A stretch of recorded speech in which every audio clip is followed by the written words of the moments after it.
What's the fastest way to fix weak and lagging muscles? Weak and lagging muscles, it depends on who we're talking to. For most people, general strength training is going to do this. And for most people, it's good to focus on movement versus muscles. Okay. So if I take somebody who's, everyday person, they're not super experienced. They haven't lifted or strength trained for a long time or exercised for a long time. And they're like, I just want to get stronger. I notice my legs are weak or my back is weak. I'm going to communicate to them differently. I'm going to say something like, I want you to get really good at the skill of squatting or split stance squatting, or I want you to get really good at the skill of deadlifting or rowing or pulling. And rather than try to feel a muscle work, by the way, there's value in that too. So I'm not saying don't do that, but to that person, it's more valuable to let's just get you strong at these movements. Now, later on, you've been doing this for a while and you're like, hey, I'm pretty good at squats, but I noticed like my glutes just don't develop from doing squats. Like, what's going on? Then what we'll do is we'll look at your technique and form. You're probably, squatting more with your quads. This is bodybuilding jargon, but essentially I'm going to look at the areas that are underdeveloped and weak, and I'm going to find exercises that are going to help you connect to those areas more. And then we're going to focus on those more. So the example I gave of the glutes is a good one, because you'll hear people say hip thrusts, way better for building the butt than a squat. That's not true. If you look at the data, a barbell squat and hip thrusts in people who are well-trained, both build great muscle.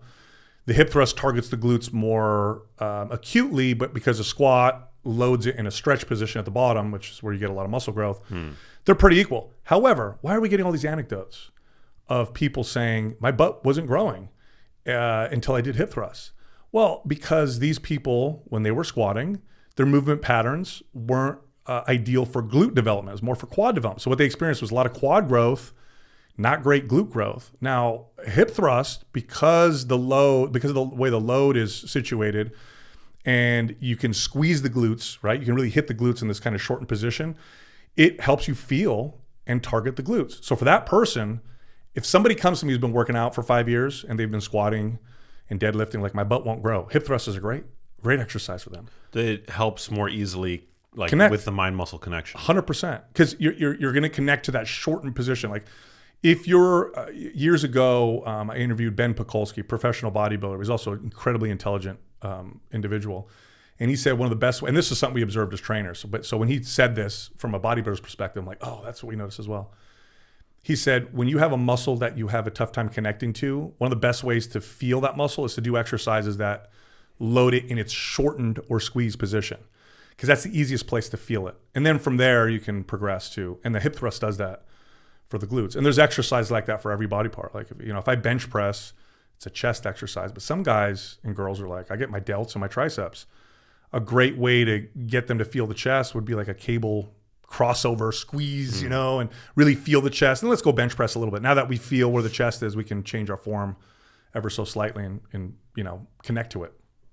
Yeah, it's like it'd be really helpful, I guess, to do that as a warm-up, right? If you're having difficulty. Priming. That's what we call chest. Yeah, that's what we call as priming. And again, there's like the science people on social media that they muddy the water a little bit, because they say, well, the data shows if you isolate a muscle first and hit a compound, you're not activating more muscle fibers.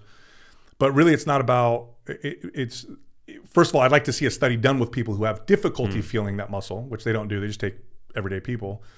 But it's really more about, if I can get you, for example, and there's studies that support this, if I'm telling you to activate your rhomboids on a row and you're having a tough time feeling it, if I just touch your rhomboids with my finger, hey, squeeze right here. It helps. Yeah. It's that feedback, that outer feedback. So if I get you to feel a muscle first with an isolation exercise, then go to the compound, it's going to get you to, oh, that's what I need to feel as I'm pressing or rowing. And are there gender differences? Like, are men more likely to actually have a positive mind-muscle connection with their pecs and less so with their glutes? And conversely with women, I mean, do you see that women are, better able to activate their glute muscles as compared to men? That's a really good question. I need to think about that. Women generally tend to be in their bodies more than men, generally speaking, and I mean, we can speculate as to why. Like, they tend to feel things more, probably because they go through different, more changes than men do. Maybe because we're also taught as men to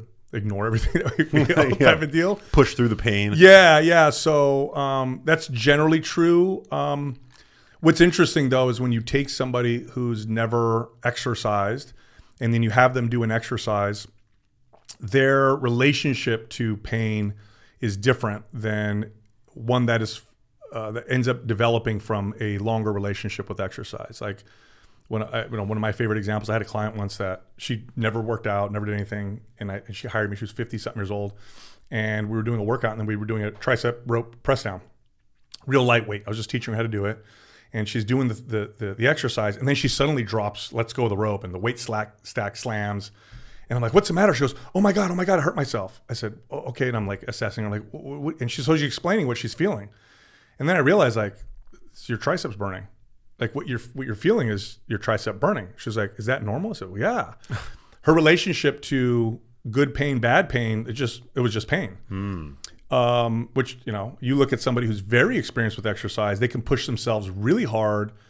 And sometimes they have a relationship with the pain where it hurts, but it feels satisfactory or it feels good because they develop a relationship with pain that's different and I'll say more advantageous or appropriate. Now that can go in the wrong direction too, where you just ignore all pain like a soldier. But I think if you do it right, one of the understated values of exercise is you know your body and you develop a relationship with pain that is more appropriate. So you take somebody who understands their body, does lots of exercise, knows what it feels like when they move this, that, or the other, and they have pain and they'll be like, that's not right. There's something wrong. I need to go get this looked at. Versus somebody who's like, what's that? What's going on? I don't know what's happening here, type of deal when it's like, oh, you pulled an erector or something like that. Yeah. I mean, there's definitely a difference between the kind of pain you experience when you have delayed onset muscle soreness versus like you had. Yeah, like I had. Yeah, like you knew something was off. Big difference. Yeah, exactly. Hey, if you like that video, you need to check out this one here, and I'll see you there.